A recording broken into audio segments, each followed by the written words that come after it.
İyi, çay getirdik. Vallahi iyiydi nasıl? İyi de oluyor mu? Muhet, dağıtsan oluyor mu? Hey daha sen de pulunu versen yiyeceksin ama oluyor. Öyle mi? Gavun kesin. Görün ha. Hava. Şey yakına. Emniyetin nerede? Al. Al vermeliyor mu? Hava iner beyaz.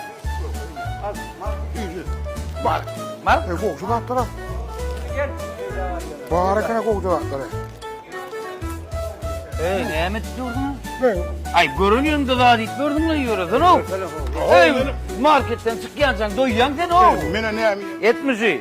Dediğine tok önüm mü? Bulam. Şu ne mi? Gerçekten şu Neylem dikki? alın o. Ne? Ne? Hay berekallah. Ya gitti ona. Oğlum alırız değil mi oğlum alırız. Berekallah olduğunu ya. Al vermeli mi? Ne mi gerek var? Yok havul gibi oğlum alırız yaslayın. Ne? Ehe.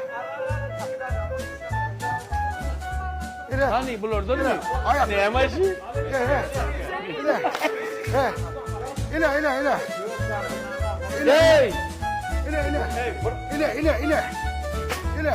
Hey yuva soker bu zoktan yani. O yok ki. O yok.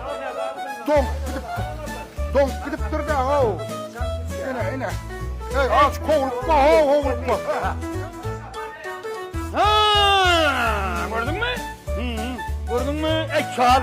Hakim diyor çal. İne. Kalk. Yankı giren o da merkezinin. Maşı? Soda su yaptık. Hey gururlu.